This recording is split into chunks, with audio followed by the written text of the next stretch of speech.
Assalamualaikum warahmatullahi wabarakatuh. Innal hamdalillah nahmaduhu wa nasta'inuhu wa nastaghfiruh wa na'udzu billahi min sururi anfusina wa min sayyiati a'malina. May yahdihillahu fala mudhillalah wa may yudlil fala hadiyalah. Ashhadu an la ilaha illallah wahdahu la syarika lah wa ashhadu anna Muhammadan abduhu wa rasuluh. Qala Allah ta'ala ya ayyuhalladzina amanu taqullaha haqqa tuqatih wa la tamutunna illa wa antum muslimun. Amma ba'du fa inna khairal hadithi kitabullah wa khairal hadi Muhammadin sallallahu alaihi wasallam wa syarrul umuri muhdatsatuha wa kullu muhdatsatin bid'ah wa kullu bid'atin dhalalah wa kullu dhalalatin finnar. Bapak dan Ibu yang saya muliakan serta anak-anakku, para santri yang semoga diberikan keberkahan ilmu oleh Allah. Di kesempatan kali ini ana ingin mengajak kita semua menilai tentang ilmu yang telah kita pelajari. Menilai hasil belajar ini sebetulnya bagian dari proses organisasi. Ya, adik-adik yang belajar organisasi di pondok ini pasti mempelajari 4 proses dalam berorganisasi. Ada membuat rencana atau planning, ada mengorganisasikan, organizing, ada melaksanakan rencana, actuating, lalu kemudian ada yang keempat, mengevaluasi. Ini sangat penting. Dalam belajar pun kita harus melakukan 4 hal ini. Kita harus punya rencana. Jangan belajar hanya sekedar ikut-ikutan. Kita harus punya tujuan, harus punya langkah-langkah. Kalau ingin belajar kita atau ilmu yang kita peroleh itu ada hasilnya. Juga sama bagi Bapak dan Ibu para wali santri.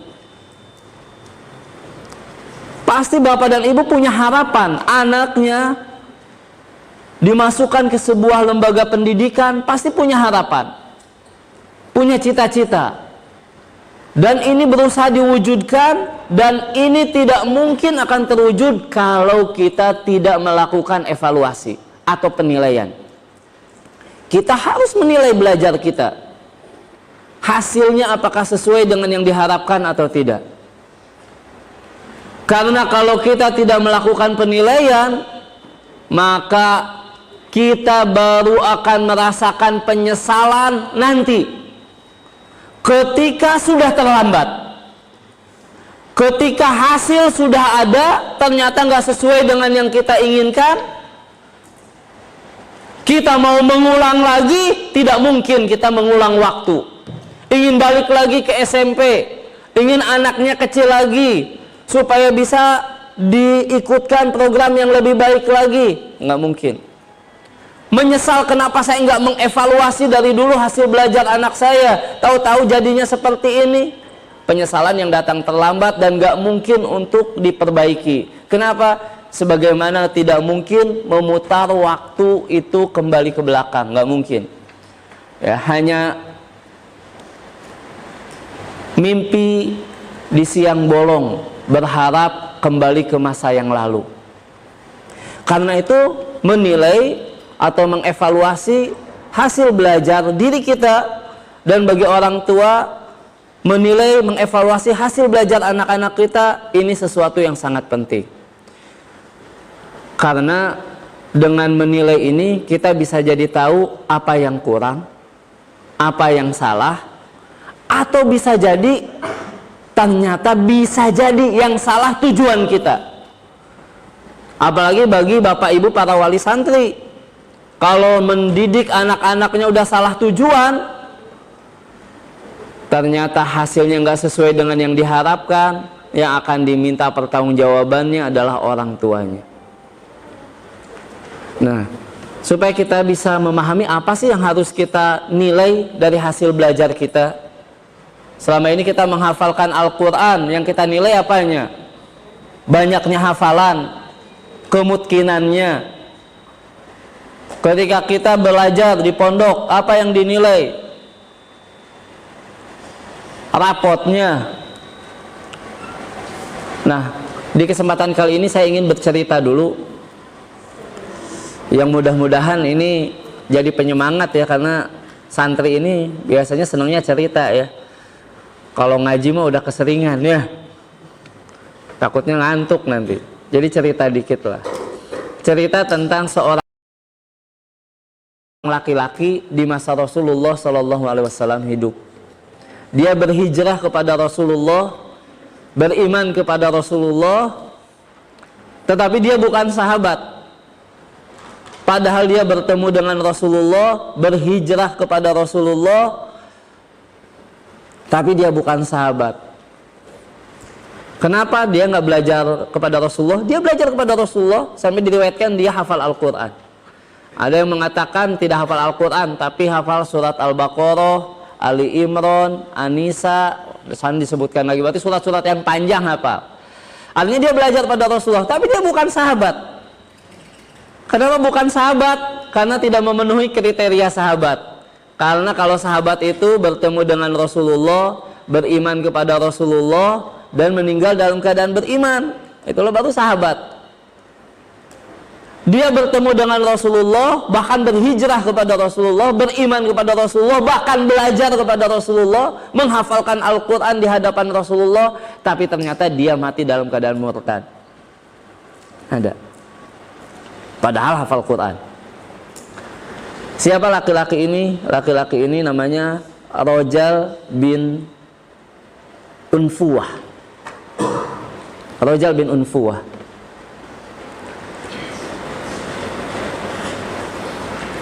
Dia adalah orang yang diutus untuk mendakwahi penduduk Yamamah. Bayangkan, jadi ini bukan orang kaleng-kaleng. Ibaratnya kalau di pondok itu bukan orang yang setiap mau naik kelas orang tuanya dipanggil karena bisa jadi nggak naik kelas, bukan. Tapi ini jadi utusan Rasulullah, artinya orang yang berprestasi. Jadi ini orang hebat sebetulnya. Bisa menghafalkan Al-Quran itu, ini bukan pekerjaan enteng. Ini bapak ibu, anak-anaknya di sini menghafalkan Al-Quran, hafal 1 juz itu bukan pekerjaan enteng. Itu butuh effort, butuh kekuatan, pengorbanan. Apalagi yang hafal sampai 5 juz, 10 juz, apalagi sampai 30 juz. Wah, ini nggak semua orang bisa. Bahkan sahabat Nabi radhiyallahu anhum nggak semuanya hafal Quran. Nggak semuanya. Artinya karena menghafal Quran itu butuh effort, kekuatan besar. Bukan cuma kepintaran, tapi waktu, pengorbanan, dan lain sebagainya.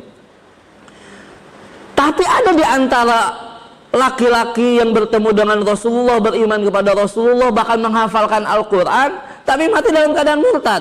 Si Rajal bin Unfuwah ini. Artinya dia pintar, cerdas, dia beriman kepada Rasulullah, bertemu dengan Rasulullah, bisa melihat langsung sosok Rasulullah, tapi ternyata dia malah memilih untuk murtad. Padahal dia sudah dipilih untuk mendakwahi penduduk Yamamah. Kita tahu di daerah Yamamah ini ada nabi palsu, namanya Musailamah Al-Kadzab. Musailamah Al-Kadzab ini dia sempat pergi ke kota Madinah walaupun tidak bertemu dengan Rasulullah bersama rombongan kabilah dari Bani Hanifah. Dia menjaga perbekalan, kemudian rombongannya bertemu dengan Rasulullah, kemudian mereka pulang lagi. Ternyata karena mereka suku yang sangat besar, mereka artinya ingin punya nabi sendiri. Makanya ketika Musailamah mengaku sebagai nabi, didukung oleh kaumnya, padahal kaumnya tahu nggak mungkin nabi, tapi karena ego kesukuan, akhirnya banyak yang mendukung Musailamah sebagai nabi. Apalagi letaknya cukup jauh dari kota Madinah, sampai Rasulullah Shallallahu Alaihi Wasallam wafat, si nabi palsu ini Musailamah al-Kadzab ini masih hidup dan semakin banyak pengikutnya. Tetapi fitnah yang paling besar, kata Abu Hurairah, justru datang bukan dari si nabi palsu, tapi orang yang bertemu dengan Rasulullah, beriman kepada Rasulullah, tapi ternyata dia membenarkan Musailamah, bahkan menjadi menterinya Musailamah. Siapa? Rajal bin Unfuah. Dia penghafal Quran, penghafal hadis, tapi kemudian dia bertemu dengan Musailamah al-Kadzab, lalu kemudian dia memilih untuk menjadi pengikutnya Musailamah al-Kadzab. Dia bacakan Al-Quran, disandarkan kepada Musailamah, sehingga orang akhirnya banyak yang percaya. Bahkan dia bacakan hadis termasuk hadis palsu tentang kenabian Musailamah, akhirnya banyak yang mengikuti Musailamah. Akhirnya si nabi palsu ini menjadi lebih banyak pengikutnya gara-gara si Rajal bin Unfuah ini, si penghafal Quran. Bahkan akhirnya dalam perang Yamamah terbunuh lebih dari 80 penghafal Quran, gara-gara satu penghafal Quran yang murtad. Jadi fitnahnya sangat besar. Makanya para ulama kita menyebutkan yang sangat besar kerusakannya itu ada dua yang sangat besar kerusakannya. Siapa yang paling besar kerusakannya? Yang pertama, al-alimul fajir. Alimul fajir itu orang yang berilmu tapi nggak ada rasa takutnya pada Allah, banyak berbuat dosa. Ini sangat besar kerusakannya pada umat. Dialah ulama ulama yang jelek. Orang-orang banyak ketipu sama dia. Ketipu dari apa? Ilmunya. Yang kedua yang akan membuat kerusakan, al-abidul jahil. Orang yang ahli ibadah tapi bodoh, rajin ibadah tapi nggak punya ilmu.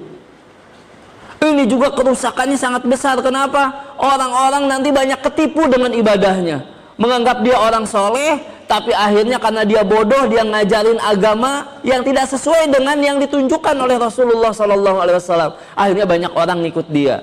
Jadi banyak orang yang tersesat gara-gara dua orang ini, alimul fajir dengan abidul jahil.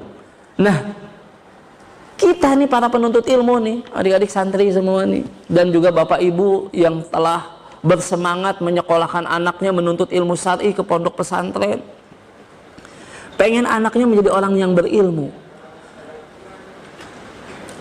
Namun seringkali kita salah dalam menilai anak-anak kita, sehingga anak-anak kita pun salah menilai dirinya sendiri. Ketika kita membiarkan anak-anak kita dinilai dengan kesalahan, akhirnya dia menilai dirinya dengan kesalahan. Ini calon-calon Rajal bin Unfuah, calon-calon alimul fajir, orang yang berilmu tapi suka berbuat dosa, tidak takut kepada Allah. Kenapa? Salah kita dalam menilai anak kita. Dan ini banyak yang nggak menyadari, apalagi dengan zaman sekarang, zaman di mana ilmu dihargai dengan dunia, sehingga banyak sekali orang-orang yang tertipu menuntut ilmu, dan juga orang tua yang mendidik anaknya dengan ilmu, tapi akhirnya tujuannya dunia. Ini calon-calon Rajal bin Unfuah. Kenapa? Karena kita lihat kalau ilmu tujuannya dunia, akhirnya neraka. Akhirnya neraka. Salah satu contohnya disebutkan oleh Rasulullah SAW dalam hadis riwayat Imam Bukhari tentang orang yang pertama-tama akan mendapatkan pengadilan Allah pada hari kiamat. Orang yang diseret oleh malaikat di atas wajahnya dan dimasukkan ke neraka. Bayangkan, pertama-tama ini. Kalau orang diseret, biasanya tangannya diseret. Ditarik tangannya, kakinya ikut keseret. Biasanya. Tapi ini di hari akhirat. Yang nyeret malaikat. Yang diseret mukanya. Ini bentuk kehinaan kata para ulama. Benar-benar hina orang ini. Sampai diseret, dilemparkan ke neraka, tapi diseret di atas mukanya. Jadi mukanya yang keseret, bukan kakinya. Siapa ini yang pertama kali akan dimasukkan ke dalam neraka, yang mendapatkan pengadilan Allah pada hari kiamat? Apakah mereka ini orang-orang yang gak sholat? Bukan. Apakah mereka ini orang yang suka minuman keras? Bukan. Orang yang suka berzina? Na'udzubillahi min dzalik? Bukan. Siapa? Ternyata diceritakan oleh Nabi kita, Nabi Muhammad SAW, orang yang pertama kali mendapatkan keputusan Allah pada hari kiamat ternyata adalah penghafal Quran.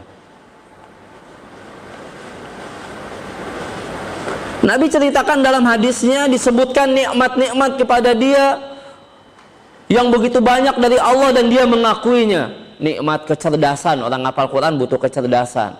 Nikmat harta, orang yang menghafal Quran butuh harta. Pondok pesantren kalaupun gratis itu untuk yang yatim biasanya, atau yang duafa. Tapi kalau punya biaya harus bayar. Dan memang kata Imam Syafi'i, salah satunya bekal kita untuk belajar harus punya harta. Butuh harta artinya. Butuh waktu untuk menghafalkan Quran. Tapi ternyata ini yang pertama kali mendapatkan keputusan Allah pada hari kiamat, penghafal Quran. Tapi bukan dimasukkan ke surga, malah diseret di atas mukanya, dimasukkan ke dalam neraka. Hina. Ketika disebutkan nikmat, dia mengakuinya. Ketika ditanya untuk apa menggunakan nikmatnya, untuk mempelajari kitabmu ya Allah, menghafalkannya, semuanya karenamu ya Allah. Tapi apa dikatakan kepadanya? Kadzabta, engkau bohong. Engkau menghafalkan kitab Allah bukan karena aku, kata Allah, tapi karena ingin disebut qori. Faqad qil, sudah disebut kamu di dunia qori. Sudah disebut di dunia dia ahli Quran. Mungkin di pondoknya terkenal, ini yang penghafal Quran. Wah, ini yang hafalannya mutkin, ini yang dapat juara 1, ini yang Masya Allah.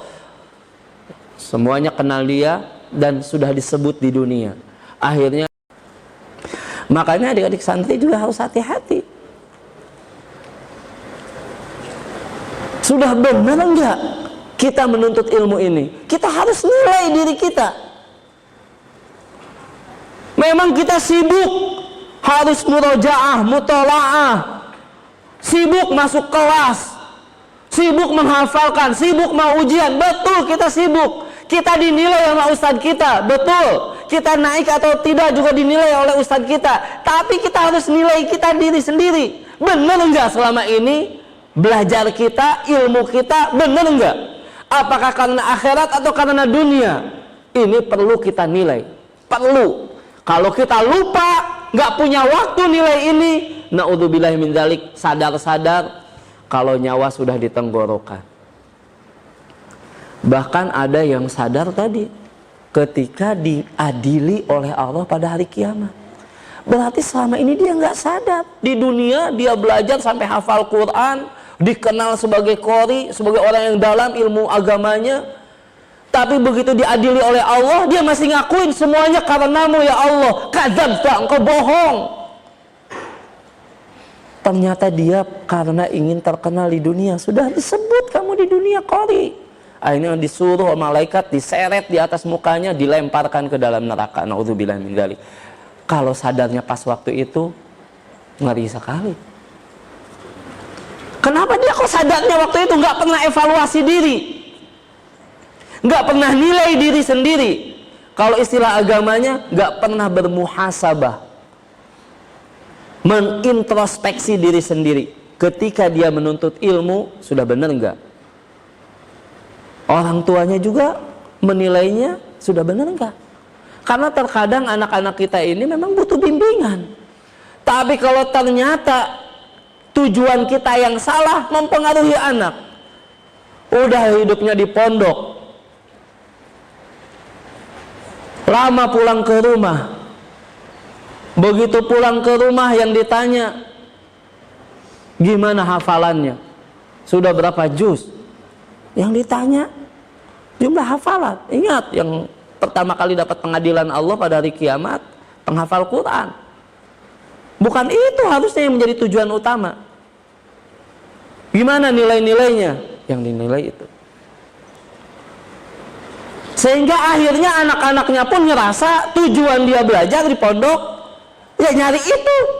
Yang penting ngafalin, yang penting nilai bagus. Orang tua udah seneng, itu tujuan saya belajar. Akhirnya terjerumuslah anak-anaknya karena kesalahan orang tuanya dalam melakukan tujuan pendidikan dan menilai hasil pendidikan. Wallahu a'lam. Ya. Makanya di kesempatan kali ini Ana ingin mengajak bagaimana menilai hasil belajar anak. Dari sisi apa?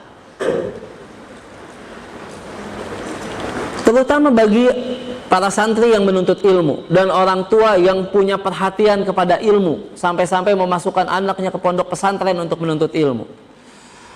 Di dalam Al-Quran surat Fatir ayat ke-28 ada tolak ukur ilmu yang seharusnya kita perhatikan.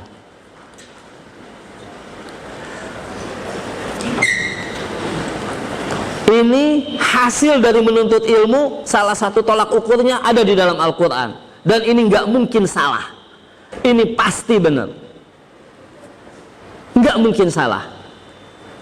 Di dalam Quran surat Fatir ayat 28 Allah berfirman, innama yakhsyallaha min ibadihil ulama. Allah mengkaitkan ciri ulama, orang yang berilmu. Ini sekali lagi, orang yang berilmu. Allah sebutkan ciri orang yang berilmu ternyata dengan rasa takut kepada Allah. Artinya semakin dalam ilmunya, kalau benar ilmunya, maka semakin besar rasa takutnya kepada Allah. Ini tolak ukur yang nggak mungkin salah, pasti benar. Kalau ilmunya benar, dia nuntut ilmu benar, bertambah ilmu, bertambah rasa takutnya pada Allah. Ini baru benar. Tapi kalau bertambah ilmu, tidak muncul, tidak bertambah rasa takutnya kepada Allah, maka berarti ini salah satu ciri hasil belajar yang salah. Salah. Harus cepat-cepat diperbaiki. Kalau nggak diperbaiki, takutnya baru ketahuan nanti ketika mendapatkan pengadilan Allah pada hari kiamat. Karena di dalam Quran surat Fatir ayat ke-28 ini Allah mengkaitkan ilmu dengan rasa takut kepada Allah. Jadi yang harus kita nilai ketika kita menilai ilmu anak-anak kita, hasil belajar anak-anak kita, hasil mondok anak-anak kita, kita harus nilai seiring waktu yang berjalan, bertambahnya ilmu, apakah bertambah rasa takut anak-anak kita kepada Allah. Kalau enggak, berarti ada yang salah. Sampai-sampai Nabi kita Shallallahu Alaihi Wasallam bersabda, kata Nabi kita Shallallahu Alaihi Wasallam, "Lau ta'lamuna ma a'lamu, la dhahiktum qalilan wa la bakaitum katsira." Ini juga ilmu, dikaitkan ilmu. Apa kata Nabi kita Shallallahu Alaihi Wasallam? "Lau ta'lamuna ma a'lamu." Kalau kamu punya ilmu, tahu apa yang ilmu yang aku miliki, yang aku ketahui. Ini ilmu. Lau ta'lamuna ma a'lamu, kata Nabi sallallahu alaihi wasallam, apa? La dhahiktum qalilan wa la bakaitum katsira. Niscaya kalian akan sedikit tertawa, banyak menangis. Kenapa banyak menangis? Takut sama Allah. Nabi aja menunjukkan kalau nuntut ilmu yang benar, ngikutin jalan Nabi sebagaimana ilmu yang dimiliki oleh Nabi, wahyu dari Allah. Cirinya apa? Ketawanya dikit, nangisnya banyak. Artinya apa? Rasa takutnya pada Allah. Itu ciri. Makanya kalau kita mau menilai hasil belajar kita nih, adik-adik santri, juga orang tua mau nilai hasil belajar anak-anaknya, lihat ilmunya, lihat hafalannya betul, itu bisa diukur. Bertambah nggak? Bertambah. Jangan cukup di situ. Ketika nilai rapotnya bagus, hafalannya makin banyak, nilai sudah tumbuhkah rasa takutnya pada Allah? Bertambahkah rasa takutnya pada Allah? Kalau enggak, ada yang salah. Harus cepat-cepat diperbaiki. Jadi kita juga kalau belajar nambah hafalan kita, tapi rasa takut pada Allah enggak bertambah. Hati-hati, ada yang salah dalam belajar kita. Karena tujuan dari belajar menuntut ilmu, di antara yang paling utamanya adalah menumbuhkan rasa takut pada Allah. Jadi kalau ini nggak tercapai, ada yang salah. Makanya kalau kita lihat sejarah Al-Quran diturunkan selama kurang lebih 23 tahun. Surat apa yang pertama-tama turun? Bukan Al-Baqarah, Ali Imran. Surat apa nih adik-adik santri yang pertama turun? Surat-surat yang ada di juz keberapa? 30. Bagian dari Al-Mufassal, surat-surat yang pendek. Bahkan juz 30 itu dibagi, Al-Mufassal itu yang pendek, yang sedang, yang panjang. Yang pertama-tama turun itu mufassal, qisarul min mufassal. Artinya surat-surat mufassal yang pendek-pendek. Yang ini disunahkan dibaca di sholat maghrib.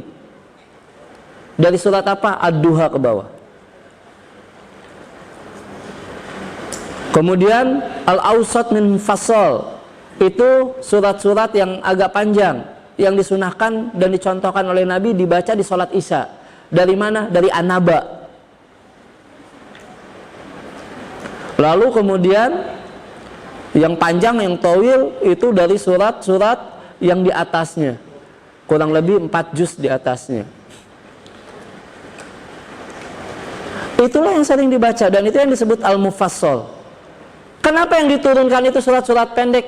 Aisyah radhiyallahu anha menceritakan dalam hadis riwayat Muslim, yang pertama-tama diturunkan oleh Allah, kata Aisyah radhiyallahu anha, yakni Al-Mufassal, surat-surat pendek, terutama yang juz 30.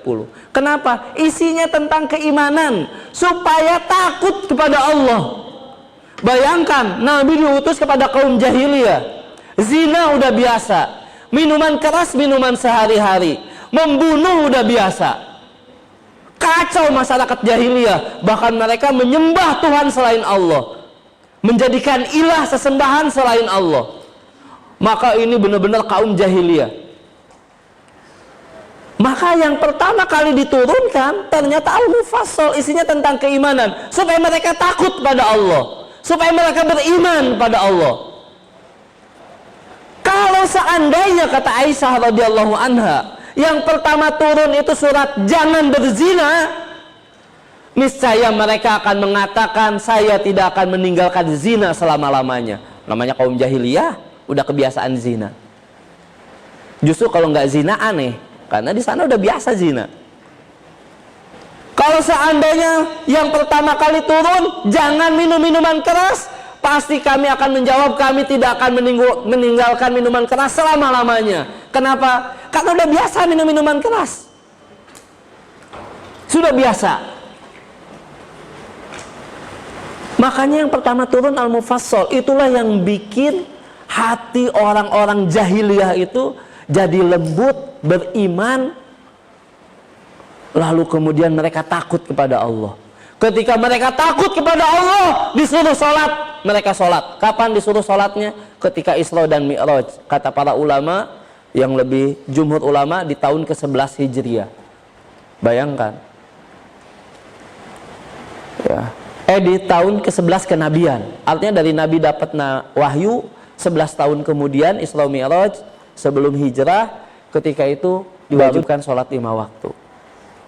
Bayangkan, perintah sholat aja rukun Islam yang kedua baru ketika Isra dan Mi'raj. Dilarang minuman keras kapan? Ketika di Madinah. Lebih dari 13 tahun sudah di Mekah, hijrah ke Madinah, baru di sana diharamkan minuman keras. Kenapa? Sudah takut pada Allah sehingga ketika disuruh meninggalkan minuman keras padahal udah ketagihan, padahal minuman sehari-hari, langsung dipecahin tempat menyimpan minuman kerasnya. Taubat langsung karena ini dilarang oleh Allah. Jadi larangan dan perintah itu datangnya belakangan. Yang pertama, wahyu itu mengajarkan keimanan, mengenal Allah, diantaranya supaya takut kepada Allah. Ketika sudah takut kepada Allah, ada perintah nggak melaksanakan, takut. Ada larangan melanggar, takut. Makanya mereka menjadi orang-orang yang beriman, yang benar-benar keimanannya. Kenapa? Karena ilmunya sudah membuat mereka takut pada Allah. Nah, jadi kita evaluasinya gitu. Kalau kita belajar, ilmu kita nambah nih, kita udah setahun nih di pondok, atau 2 tahun, atau 3 tahun, rasa takut kita kepada Allah nambah enggak? Atau kita hanya takut kalau ada ustadznya, takut digundulin. Ya, nggak tahu di sini digundulin nggak? Ya. Takut dihukum. Kalau nggak ada ustadznya, wah, bebas. Berarti rasa takut kita bukan kepada Allah. Walaupun ilmu kita nambah, ini ciri ilmu kita ada yang salah. Ilmu kita ada yang salah. Karena ternyata banyaknya ilmu ini tidak membuat kita masuk surga. Tidak. Walaupun benar kata Nabi SAW, ilmu itu memudahkan jalan ke surga. Betul. Tetapi banyaknya ilmu tidak menjamin orang ke surga.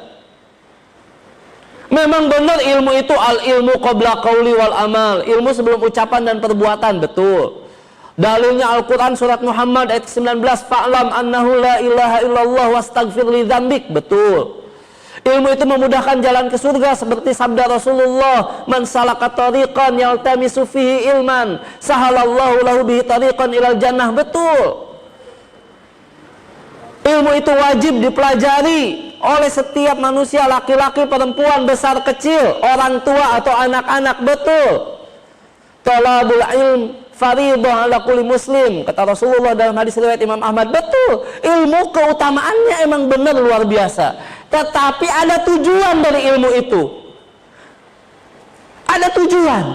Bukan sekedar bertambahnya ilmu. Kalau sekedar bertambahnya ilmu, tadi Nabi sudah menakut-nakuti kita. Yang pertama kali dihadapkan pada Allah, mendapatkan pengadilan Allah pada hari kiamat, yang ternyata diseret di atas mukanya, dimasukkan ke neraka, ternyata penghafal Quran. Dan sejarah juga membuktikan banyak orang-orang bahkan yang ketemu dengan Rasulullah, beriman kepada Rasulullah, berhijrah kepada Rasulullah, tapi akhirnya murtad padahal hafal Quran. Kenapa? Karena ilmu tidak menjamin orang masuk surga. Mana dalil, mana ayat yang menjamin ilmu itu dengan surga? Nggak ada. Hanya memudahkan jalan ke surga, harus didahulukan dari ucapan dan perbuatan. Tapi kalau rasa takut kepada Allah, dijamin surga. Makanya ilmu dikaitkan dengan rasa takut kepada Allah, ilmu yang benar. Ulama itu cirinya takut pada Allah, itu ilmu yang benar. Buktinya di dalam Al-Quran apa? Kalau rasa takut dijamin masuk surga. Insya Allah di sini pasti yang banyak sudah hafal surat Ar-Rahman. Waliman khafa maqama rabbihi jannata. Dan barang siapa yang takut bertemu dengan Allah,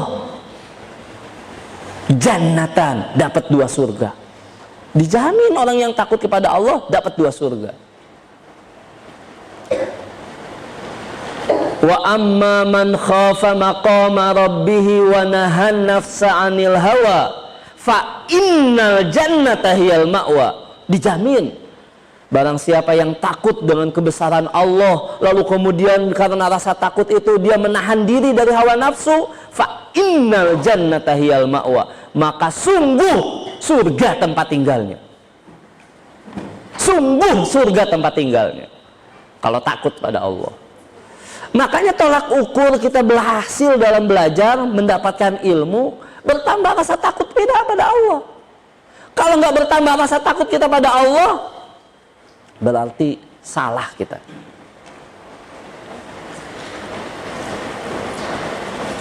Makanya dinasihatkan oleh para ulama, diantaranya laisal ilm bikasrati riwayah. Ilmu itu nggak diukur dari banyaknya hafalan, riwayat yang dihafalkan, nggak diukur dari situ. Tapi dari apa? Dari rasa takut pada Allah, itu diukurnya ilmu. Tapi kalau di dunia, ya betul, di dunia yang dihargai bukan orang yang takut pada Allah. Di dunia yang dihargai yang banyak ilmunya, bener nggak? Siapa yang dapat beasiswa? Mumtaz awal ya, yang lulusannya paling bagus, artinya ilmunya. Kalau rasa takutnya pada Allah susah diukur, apalagi nggak kenal baik dengan santrinya, cuman ngajar di kelas. Kalau musrif mungkin tahulah, musrifah mah sedikit banyaknya tahu, tapi yang lebih tahu siapa? Sebetulnya orang tua. Sebetulnya orang tua. Makanya kalau orang tua yang tahu anaknya dapat beasiswa nomor 1 di pondoknya, Masya Allah, tapi sebetulnya dia tahu rasa takut anaknya pada Allah ini nggak muncul. Ketika liburan pulang ke rumah tuh nggak kayak anak pondok. Maka orang tua harusnya sedih. Kenapa? Tolak ukurnya, Pak. Coba kalau orang tua kan ketika anak liburan di pondok atau ada ketemu kayak gini, bahkan ada orang tua tuh na'udzubillahi min dzalik, menurut anak malah menjerumuskan anaknya. Artinya yang salah orang tua. Ketika anaknya pulang dari pondok, waduh kasihan anak saya, ini liburan, seolah-olah di pondok tuh disiksa. Kasihan anak saya, di pondok nggak bisa tidur nyenyak, begitu pulang ke rumah biarin tidur, jangan dibangunin. Udah azan subuh biarin dia udah di pondok, udah kesian capek. Boro-boro dibangunin sholat tahajud, sholat subuh aja masih dikasihanin dibangunin. Begitu pulang dari pondok kerjanya main, biarin, kasihan dia di pondok, nggak bisa main. Jadi biarin sekarang main dia, nggak apa-apa, nggak murojaah juga nggak apa-apa, nanti juga murojaah di pondok. Sekarang di rumah kasihan dia main. Ada orang tua yang kayak gitu? Banyak. Mudah-mudahan nggak ada orang tua di sini yang kayak gitu. Ini merusak anak. Seolah-olah ngajarin anak belajar itu nyari ilmu, nggak usah takut sama Allah. Yang penting ilmu kamu banyak, dapat beasiswa, kamu bisa ke Madinah, nanti jadi ustadz terkenal, uangnya banyak, dipanggil ke sana kemari, mobil gonta-ganti, istri pun gonta-ganti. Ya, itu naudzubillah min dzalik. Tapi itu ya ukuran dunia salah. Harusnya ukuran rasa takut pada Allah. Kalau rasa takut pada Allah, iya. Misalnya, walaupun gonta-ganti, tapi dengan dasar rasa takut pada Allah, benar.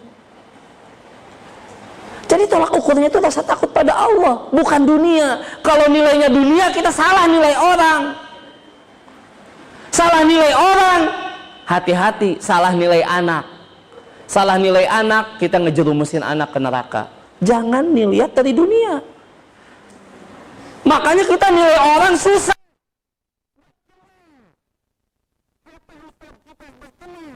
Husnuzon, berprasangka baik, tapi kita nilai yang kita kenal. Siapa? Bagi orang tua, terutama anak sendiri. Kita pasti kenal anak kita. Walaupun dia di pondok, nanti pulangnya ke rumah kita. Lihat, sudah lama di pondok, bertambah nggak rasa takutnya pada Allah? Enggak. Na'udzubillah min dzalik, ada yang salah sama anak kita. Harus cepat ngomong sama ustadznya di pondok. Harus koordinasi sama musrif dan musrifahnya kalau di pondok akhwat. Harus cepat. Karena ada hal yang harus diperbaiki, yang dinasehati dari anak kita. Ada yang salah. Nah kita juga sama nih, yang belajar di pondok, kita udah belajar sekian lama, rasa takut kita pada Allah bertambah enggak? Bahkan kita sudah menghafalkan juz amma nih. Dengan surat ini, hati-hati orang-orang jahiliyah jadi lembut masuk Islam, jadi manusia terbaik, jadi khairul qurun, atau yang disebut dengan khairul ummah, para sahabat, atau disebut khairun nas. Mereka itu dulu jahiliyah, makanya disebut masa jahiliyah. Tapi dengan surat-surat yang pendek itu keimanan mereka muncul, mereka menjadi manusia-manusia terbaik sepanjang sejarah manusia. Nah kita bertambah nggak rasa takut kita pada Allah? Kita. Makanya adik-adik semua, ini para santri, sangat penting kita menilai rasa takut pada Allah.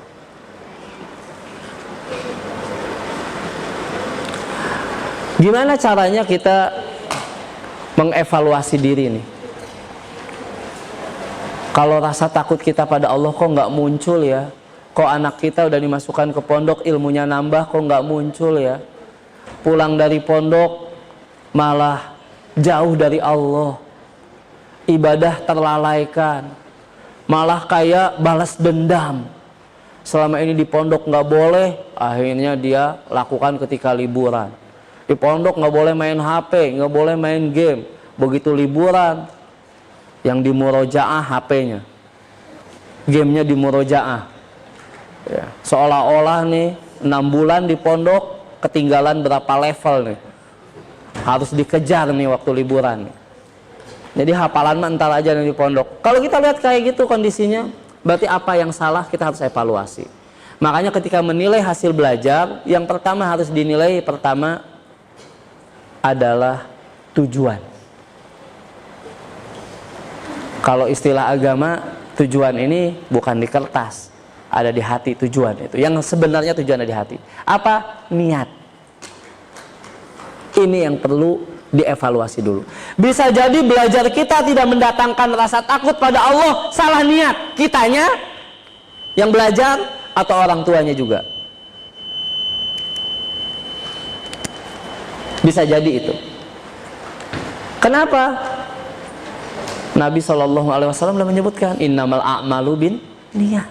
Amal itu tergantung pada niatnya. Walaupun menuntut ilmu ini amal yang memudahkan langkah ke surga,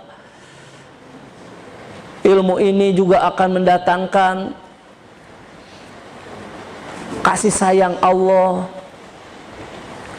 Bayangkan innallaha wa malaikatahu wa ahlas samawati wal ard hatta namlata fi juhriha wa hatal hut la yusalluna ala muallimin nasil khair. Enggak mungkin orang yang berkaitan dengan ilmu itu jadi orang yang hina, enggak mungkin. Enggak mungkin hina di dunia, enggak mungkin. Kenapa? Innallaha, sungguhnya Allah, wa malaikatahu, para malaikatnya, wa ahlas samawati wal ard, penduduk langit, penduduk bumi, hatta namlata fi juhriha, sampai semut di dalam lubang, wa hatal hut, sampai ikan di lautan, la yusalluna ala muallimin nasil khair, bersolawat semuanya itu kepada orang-orang yang mengajarkan kebaikan. Artinya apa? Orang yang berkaitan dengan ilmu nggak mungkin susah. Allah pengen dia baik. Kalau seandainya Allah pengen dia baik, itu udah cukup. Pasti dia baik hidupnya, pasti dia baik akhir kehidupannya. Bukan cuma Allah, kata Nabi kita, malaikatnya juga pengen dia baik. Bukan cuma malaikatnya pengen dia baik, penduduk langit, penduduk bumi pengen dia baik. Sampai disebutkan, sampai semut di dalam lubangnya, sampai ikan di lautan pengen dia baik. Gimana dia nggak mungkin baik? Pasti baik. Kok jadi nggak baik? Harus dievaluasi. Udah belajar nih nuntut ilmu dan saling mengajarkan ilmu di pondok, karena kan saling murojaah, di ini teman-temannya saling koreksi. Kok jadi nggak baik? Harus ada dievaluasi, ada yang salah apa. Yang pertama harus dievaluasi apa? Niat. Karena amal-amal yang begitu besar, luar biasa, jadi nggak ada nilai gara-gara niat salah satunya.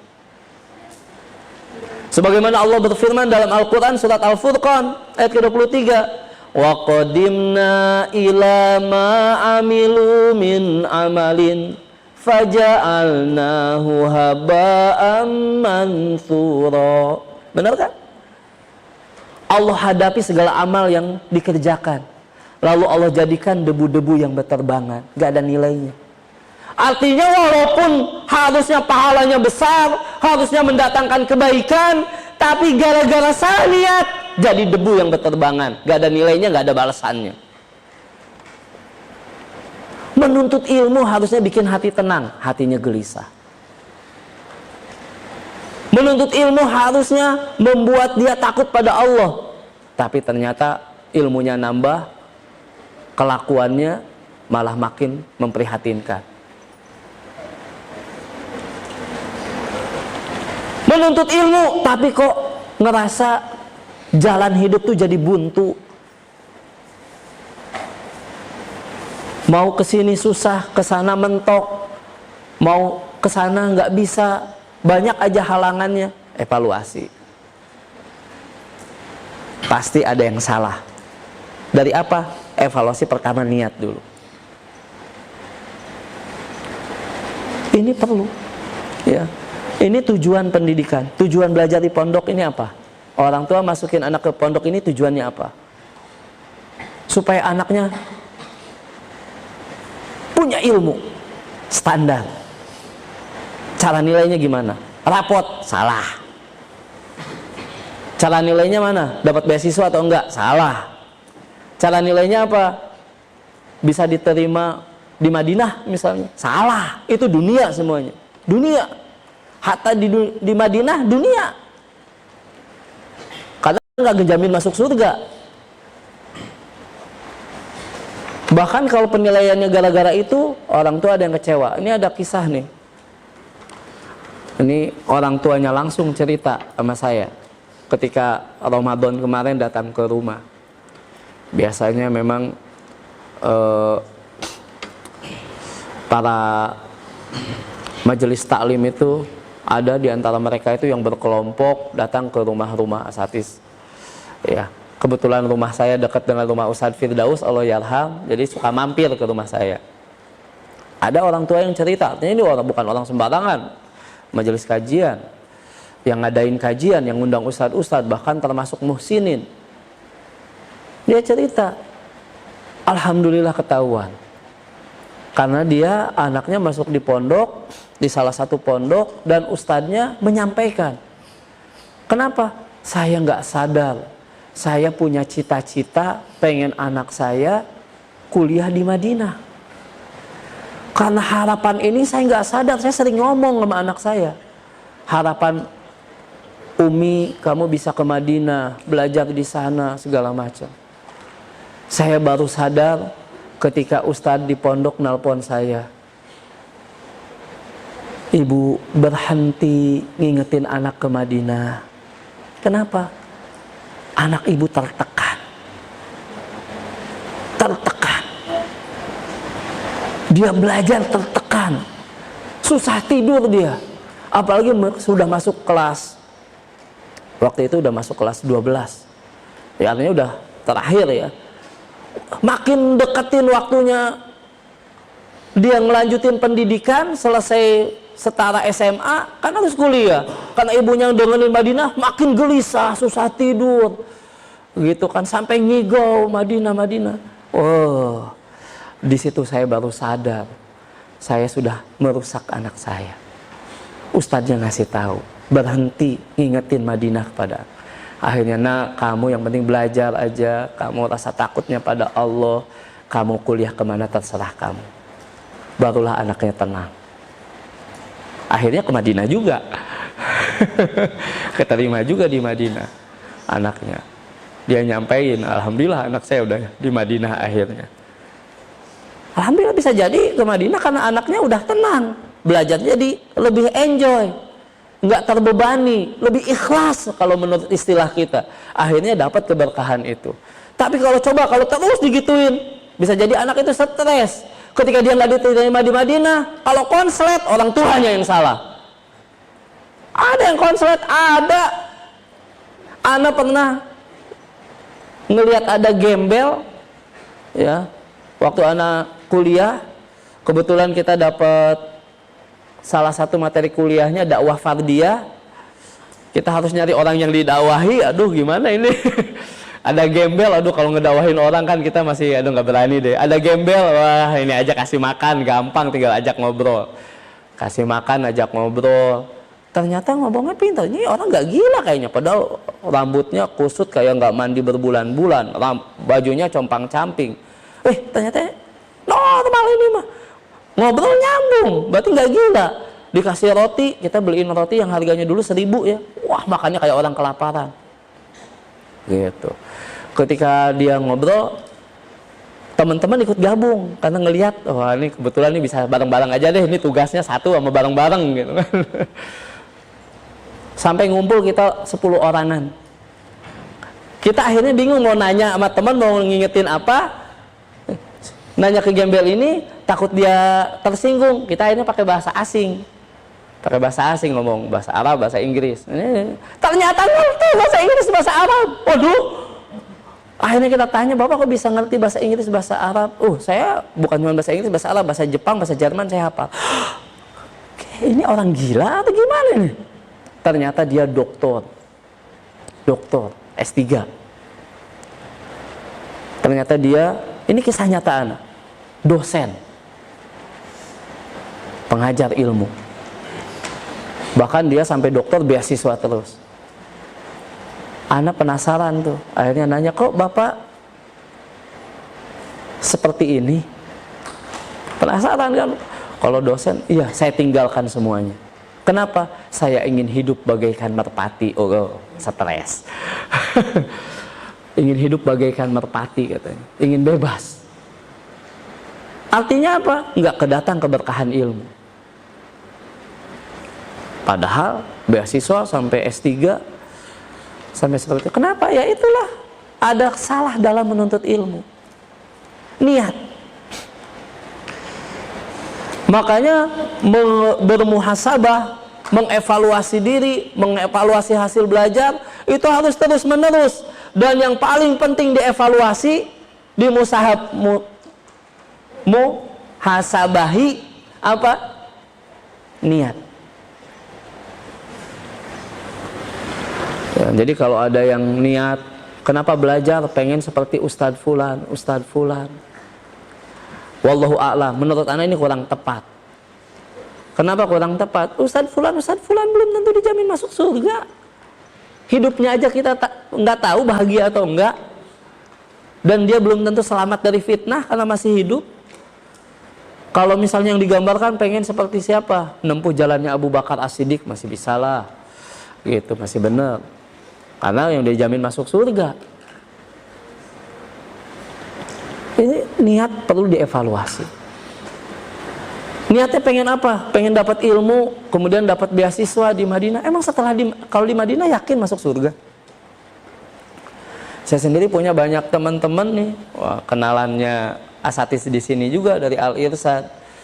Bahkan salah satu sekarang ini lulusan terbaik Al-Irsyad.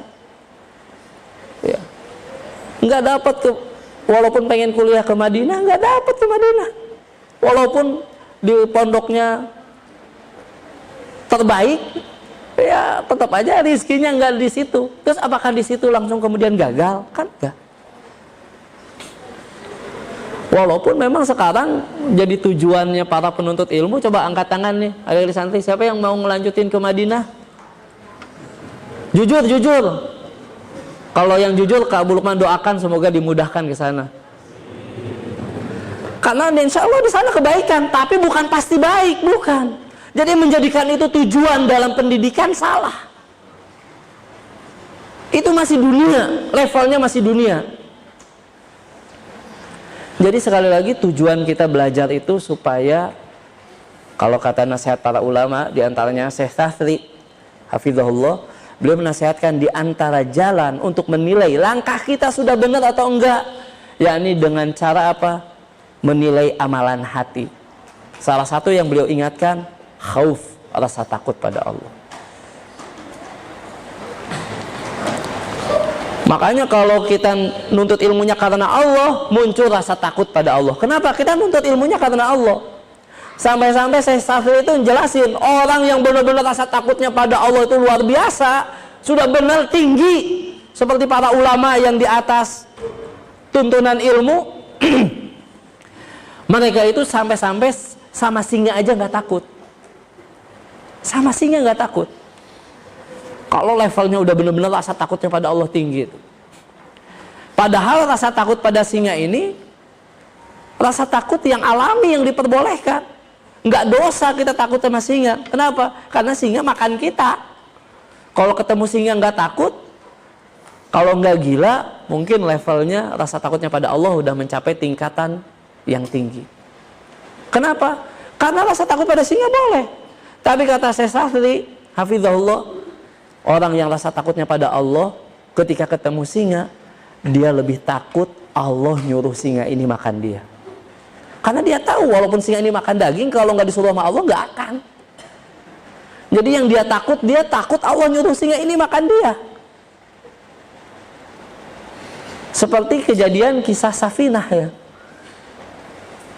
Safinah yang menjadi pelayan Rasulullah Shallallahu Alaihi Wasallam, dikisahkan dalam kisah beliau, Safinah ini menaiki perahu, lalu kemudian tenggelam di lautan, dia terdampar di pantai dalam keadaan lemah, dia berusaha nyari pertolongan, ketika dia berjalan dengan sempoyongan ketemu singa. Kalau kita mah langsung pingsan, ya. Kalau tenaga masih kuat lari, naik pohon. Tapi Safinah enggak. Dia hanya mengatakan, kalau memang Allah nyuruh kamu makan saya ya udah. Tapi kalau enggak, jangan ganggu saya. Akhirnya apa? Itu singa malah nunjukin jalan supaya dia selamat sampai ke perkampungan. Levelnya udah tinggi. Jangan tanya hafalannya, sahabatnya semuanya hafal Quran. Tetapi yang mereka hafal mendatangkan rasa takut pada Allah. Itu tolak ukurnya.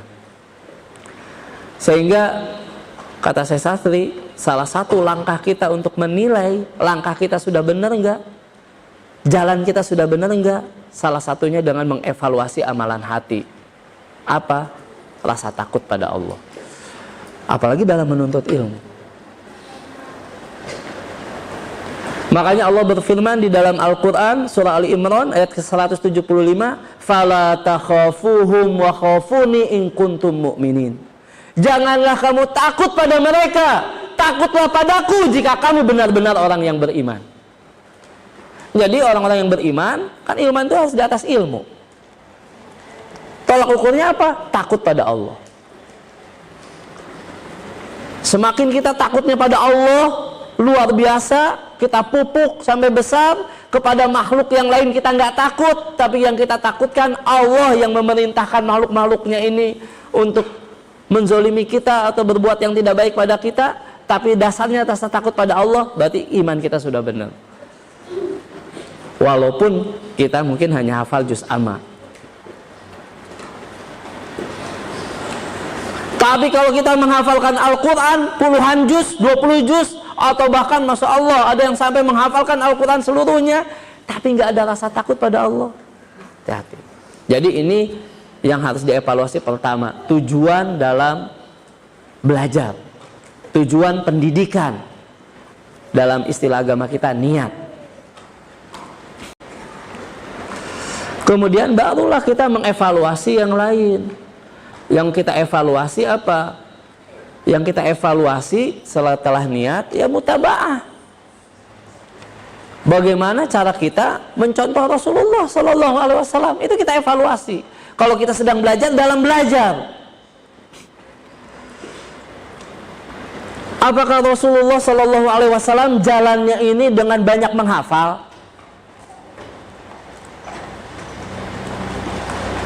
Saja. Ya, ada kata saja ya. Atau dengan memahami dan mengamalkan. Maka kalau kita evaluasi sini, jalan Rasulullah dalam belajar apa? Ketika lihat wahyu Al-Quran 23 tahun disampaikan sedikit demi sedikit bertahap, dimulai dari Al-Mufassal yang isinya tentang keimanan, ayat-ayat atau surat-surat Makkiyah yang diturunkan di kota Mekah, isinya tentang keimanan yang ada di juz amma. Kita jalannya sama. Saya yakin di sini pasti hafalan dari juz amma dulu. Ya kan? Selesaikan juz amma. Cuma nambah nggak keimanan dengan hafalan juz amma itu? Kalau nggak nambah, berarti ada yang salah. Tolak ukur keimanan nambah gimana? Lihat amalan hati kita, rasa takut kita pada Allah. Ya. Atau mungkin amalan hati yang lain, roja, rasa harap kita pada Allah, mahabbah, rasa cinta kita pada Allah, amalan-amalan hati, tawakal kita pada Allah. Nambah nggak tawakal kita pada Allah? Ini amalan-amalan hati nih yang bisa menilai, mengevaluasi bukan orang lain, kita sendiri. Kalau orang tua lebih sensitif kepada anaknya, insya Allah orang tua karena dia yang memang bersama dengan anak ketika anak ini kecil, tinggal bersamanya, orang tua bisa melihat dari tanda-tandanya gimana rasa takutnya pada Allah, rasa harapnya pada Allah, tawakalnya anak kita pada Allah, itu bisa dilihat. Ini kita harus nilai. Makanya tema kita sekarang menilai hasil pendidikan, tapi bukan sekali lagi menilai ilmu, tapi menilai keberkahan ilmu. Di antaranya dengan apa? Tadi, menilai amalan hati. Wallahu a'lam. Ya. Karena sekali lagi ini susah. Ya. Nilai hafalan aja bisa salah. Kalau nilai hafalan pas yang diujikan yang hafal. Padahal nggak semuanya mungkin. Alhamdulillah nilainya bagus. Tapi Masya Allah hafalannya sudah berusaha lebih bagus. Pas yang diujiin yang nggak hafal, akhirnya nilainya jelek. Nilai hafalan aja bisa salah guru. Apalagi nilai hati anak-anak didiknya. Yang bisa untuk tepat menilai itu kita. Kadang-kadang kita juga salah dalam menilai diri kita. Tujuan pendidikan kita salah. Makanya kita tetap butuh bantuan Allah untuk menilai kita supaya benar dan dilangkahkan kita pada langkah yang benar. Makanya di antara doa yang diajarkan oleh Rasulullah SAW yang jangan sampai ditinggalkan oleh para penuntut ilmu apa? Allahumma inna na'udzubika an nusyrika bika syai'an na'lamu wa nastaghfiruka lima la na'lamu. Doa berlindung dari syirik. Ini jangan sampai ditinggalkan. Jangan doa itu yang spesifik. Ini menunjukkan salah niat. Ada orang yang doa, ya Allah mudahkan saya ke Madinah. Ini doa spesifik. Ini kata para ulama doa yang gak bagus. Kenapa? Karena mendikte Allah. Karena belum tentu ke Madinah itu bagus bagi kita. Ada yang kuliah di Madinah terus di sana gak benar, banyak. Saya ada yang tahu persis. Pondoknya juga saya tahu. Ya, di pondoknya berprestasi, pergi ke Madinah berprestasi, di sana ngapain? Ngelariin istri orang. Jadi bukan berarti kalau sekolah di sana jaminan surga, akhlaknya terpuji. Iya, di sana itu mudah untuk menuntut ilmu, dekat dengan para ulama, suasananya mendukung, tapi belum tentu baik bagi kita. Makanya jangan dikte Allah. Jangan dikte Allah, seolah-olah itu yang terbaik bagi kita. Makanya kita selalu senantiasa luruskan niat. Makanya doa tadi berlindung dari syirik itu betul kan, sering dibaca. Kemudian setelah itu apa? Kita minta yang terbaik pada Allah. Makanya kita diajarkan untuk istikharah. Karena isi dari istikharah itu menyerahkan pada Allah. Yang terbaik, ya Allah kalau terbaik tetapkan, kalau memang bukan yang terbaik palingkan. Sehingga kita itu dalam menjalani belajar tenang, enggak beban. Karena kalau udah belajar beban, berarti yang menjadi bebani dia dunia. Bisa orang tuanya yang membebani, atau bisa jadi pondoknya yang membebani. Yang pasti dunia yang akan membebani. Karena kalau niatnya ikhlas, insya Allah tidak akan terbebani dalam belajar. Wallahu a'lam bisawab. Baik, ini Ana diingatkan waktu tinggal 5 menit lagi ya. Ya intinya banyak yang harus kita nilai dalam evaluasi atau dalam menilai hasil belajar anak. Banyak. Di kesempatan kali ini Ana hanya ingin mengajak menilai lebih spesifiknya rasa takut anak kita pada Allah. Kenapa? Karena ini akan terlihat dalam keseharian anak kita. Akhlak dia sehari-hari itu akan terlihat. Bagi para orang tua akan terlihat ketika anak kembali kepada orang tuanya. Pulang dari pondok. Lihat, apakah kebiasaan dia di pondok? Di pondok ini kan pasti dibiasakan rasa takut pada Allah. Cuman memang di sini juga ada hukuman dunia ya. Anak kita ini munculnya rasa takutnya kepada siapa? Kalau kepada aturan pondok, kepada ustadznya, rasa takutnya pada Allah nggak muncul. Cirinya nanti kalau pulang ke rumah, di rumah kelakuannya jauh daripada di pondok.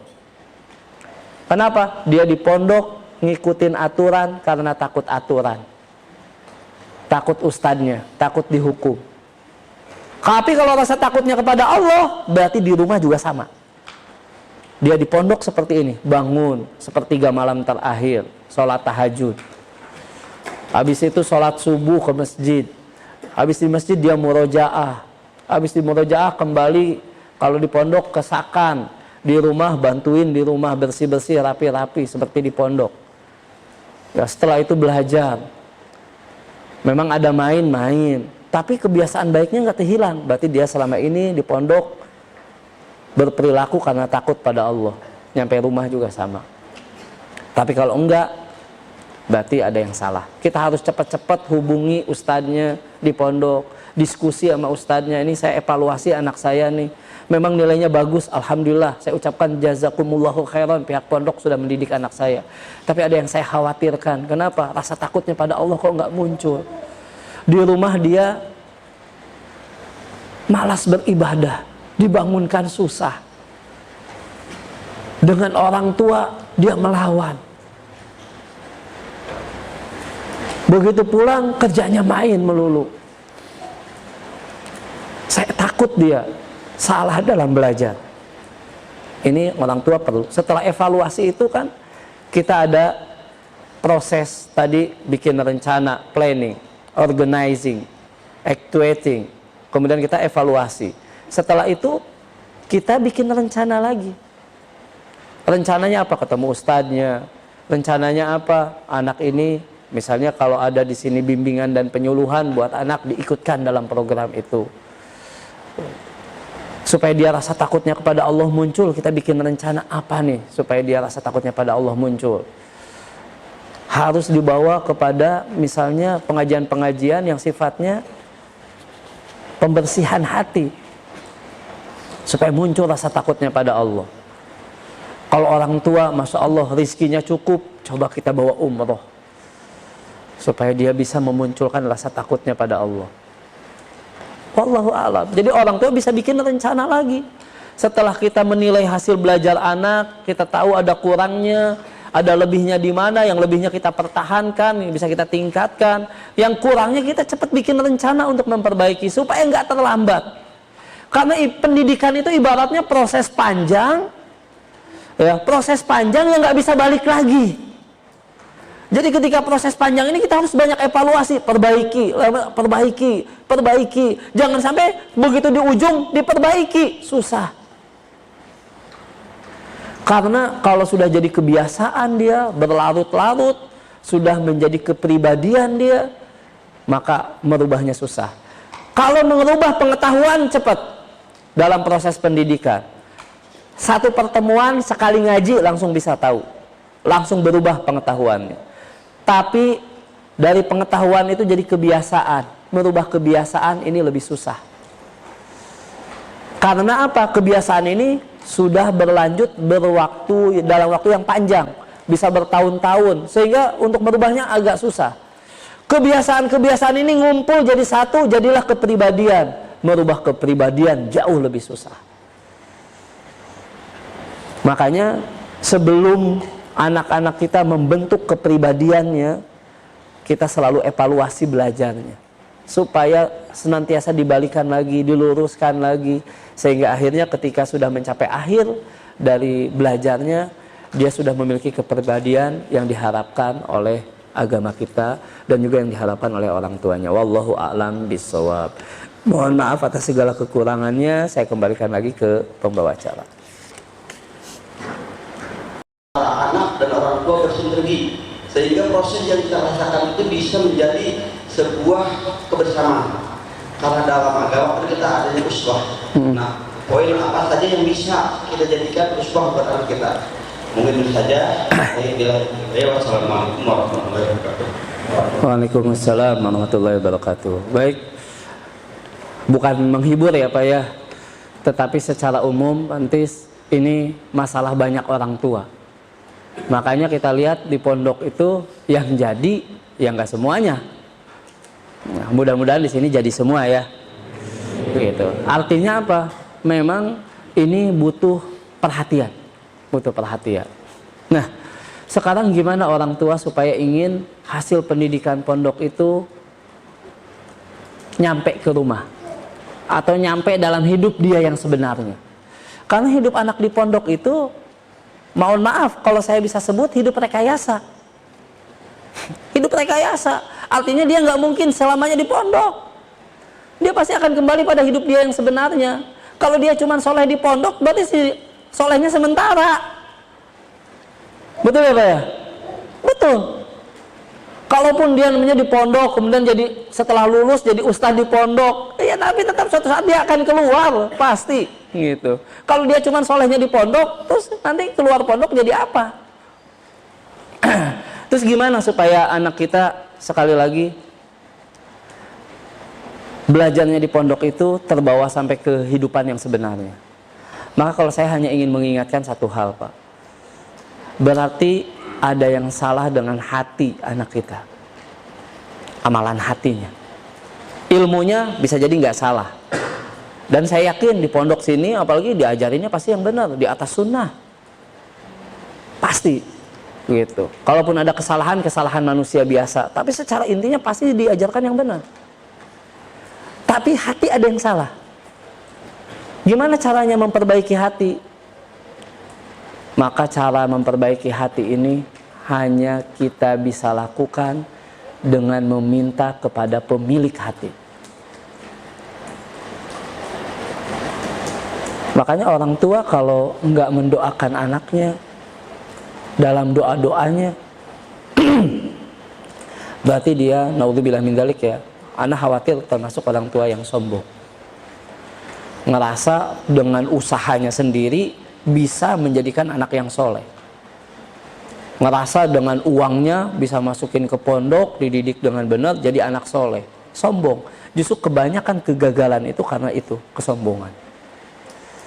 Makanya di dalam Al-Quran surah Mu'min ayat ke-60 atau disebut juga surah Ghafir, Allah berfirman, Ud'uni astajib lakum. Mintalah kepadaku, niscaya akan diperkenankan oleh Allah, dikabulkan. Bahkan Allah mengancam, innalladzina yastakbiruna an ibadati sayadkhuluna jahannama dakhirin. Orang yang malas berdoa dalam ayat ini disifati dengan salah satu sifat yang termasuk ke dalam jenis syirik besar. Syirik besar, istikbar, sombong. Ini istikbar ini termasuk jenis syirik besar yang bisa menyebabkan orang masuk neraka selama-lamanya. Makanya salah satu cirinya tadi, orang yang enggan berdoa kepada Allah. Beribadah dalam makna ayat ini berarti doa, karena diawali dengan doa. Innalladzina yastakbiruna an ibadati. Sungguh mereka yang istikbar, yang sombong dari berdoa kepadaku, kata Allah. Sayadkhuluna jahannama dakhirin, akan dimasukkan ke dalam jahanam selama-lamanya. Jadi intinya doa dulu. Karena Allah lah pemilik hati. Makanya di dalam hadis Nabi menyebutkan inna quluba bani adama baina usbu'aini min asabi'ir rahman.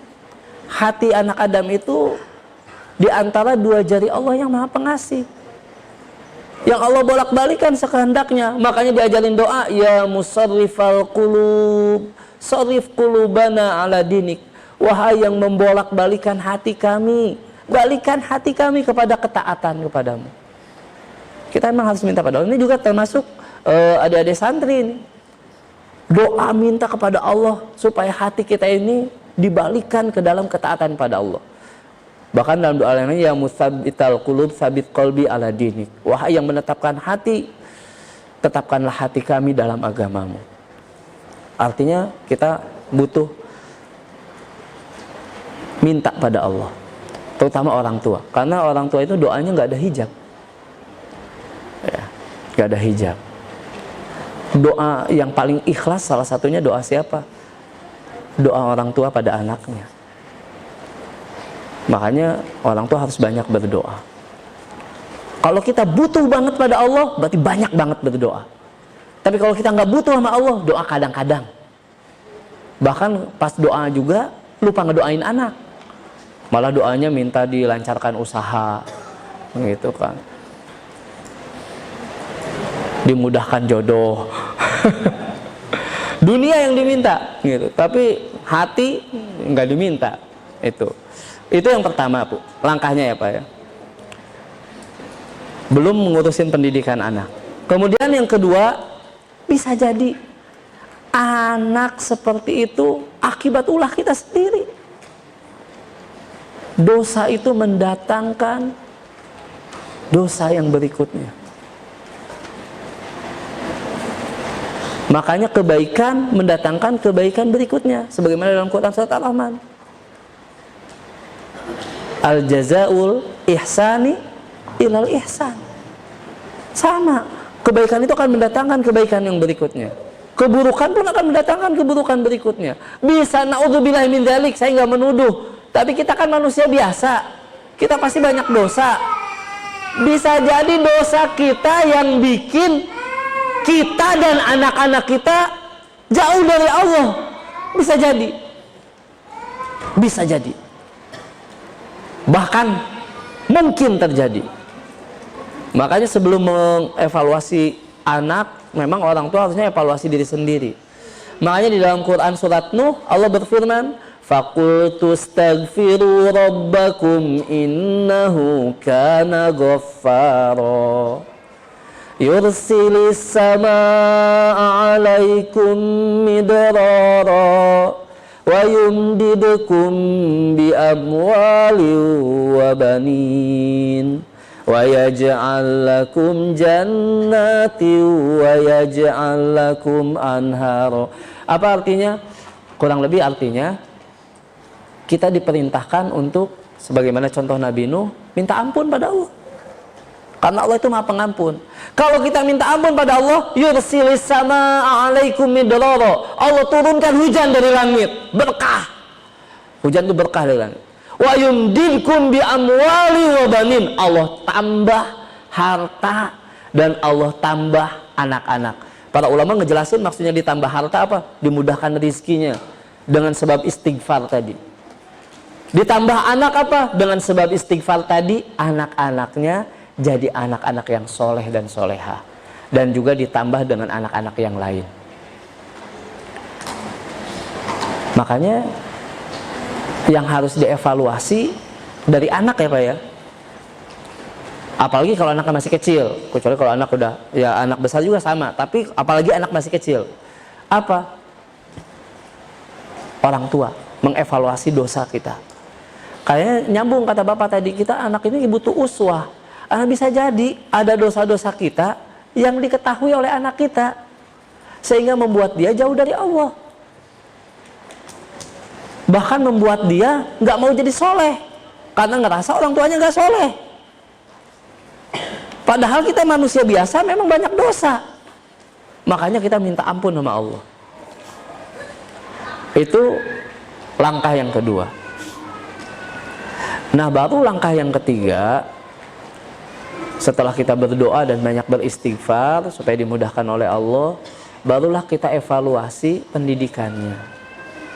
Ya, evaluasi pendidikannya. Apa yang dia pelajari di sekolah, apa yang dia lakukan di sekolah. Makanya orang tua yang benar-benar perhatian pada anak itu, dia akan menjaga hubungan baik dengan yang menggantikan dia di pondok.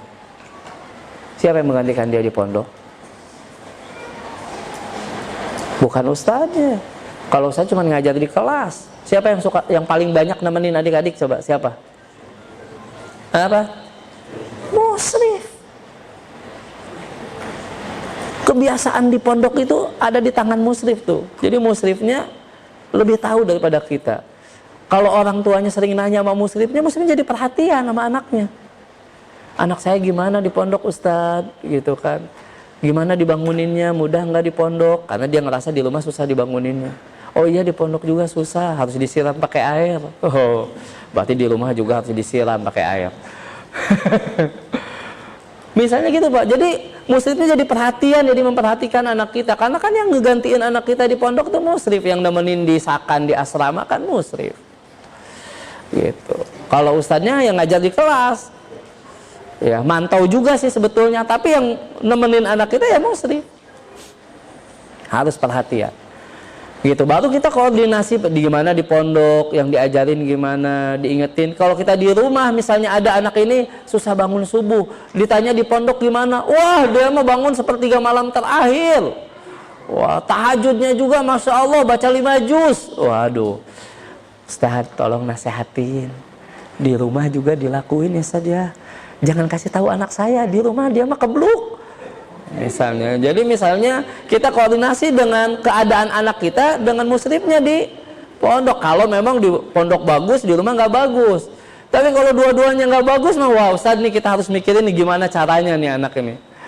Ya, bisa jadi kita kurang istighfar, kurang doa, ya kan? Wallahu a'lam. Itu ya Pak ya. Dan memang yang paling ideal, sekali lagi paling ideal Pak. Sebetulnya kalau ada pondok untuk orang tua dulu yang masuk pondok Pak. Setuju nggak anak-anak? Wah tuh, kalau ada pondok untuk orang tua, kenapa? Karena orang tua tuh pengen anaknya soleh, kadang suka lupa dia juga harus soleh. Karena uswah itu. Kalau di pondok insya Allah Pak,